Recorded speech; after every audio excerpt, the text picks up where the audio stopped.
America के दो दुश्मन देशों के राष्ट्रपति एक साथ आ गए हैं। जी हां, रूस और ईरान दो ऐसे देश हैं जिन पर अमेरिका सहित पश्चिमी देशों ने कई तरह के प्रतिबंध लगाए हैं। ऐसे में अब रूस के राष्ट्रपति व्लादिमीर पुतिन के प्रवक्ता ने कहा है कि रूस और ईरान को अपनी संप्रभुता की कीमत इन प्रतिबंधों को झेलकर चुकानी पड़ रही है।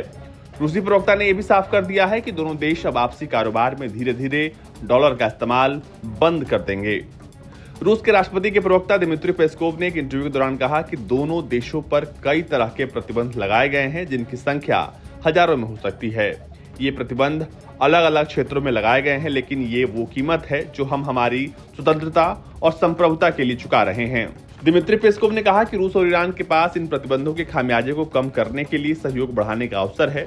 ईरान पर लगाए गए प्रतिबंधों पर पेस्कोव ने साफ कर दिया कि देश एक दशक से भी अधिक समय से प्रतिबंध के साए में रहा है और इसके बावजूद वो अपने लोगों की भलाई के लिए लगातार काम कर रहा है।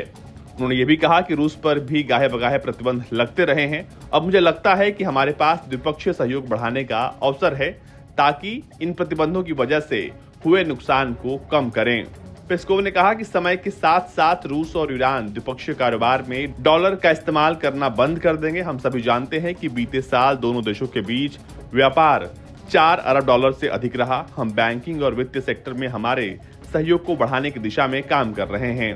दोनों देश द्विपक्षीय कारोबार में डॉलर के बजाय अपनी स्थानीय मुद्राओं को तरजीह देंगे। उन्होंने बताया कि इस साल की शुरुआत 4 महीने में रूस और ईरान के बीच कारोबार 31% बढ़ा है, जो कि सकारात्मक रुझान को दर्शाता है।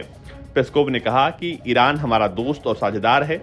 वास्तव में हम हमारे संबंधों को बहुत महत्व देते हैं और ये खुशी की बात है कि दोनों देशों के राष्ट्रपति एक दूसरे के संपर्क में हैं। प्रवक्ता ने कहा कि जल्द ही रूस और ईरान दीर्घकालीन रणनीतिक सहयोग समझौते कर सकते हैं, जिससे उन पर लगे पश्चिमी प्रतिबंधों के प्रभाव को कम करने में मदद मिलेगी। प्रवक्ता पेस्कोव ने अगले हफ्ते राष्ट्रपति व्लादिमीर पुतिन के ईरान दौरे का उल्लेख किया। इस दौरे से दोनों देशों की बहुत सी उम्मीदें बंधी हैं और ये उम्मीद अमेरिका को भी है कि यहाँ से कुछ बड़ा निकलने वाला है। ऐसे में इस दौरे पर नजर अमेरिका और पश्चिमी देशों की भी होगी। आपको बता दें कि रूस के राष्ट्रपति व्लादिमीर पुतिन यूक्रेन युद्ध शुरू होने के बाद पहली बार सोवियत संघ का हिस्सा रहे देशों के बाहर ईरान के दौरे पर जा रहे हैं।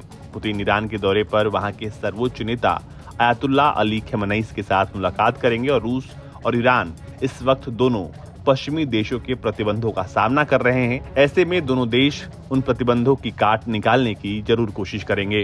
ब्यूरो रिपोर्ट, भारत तक।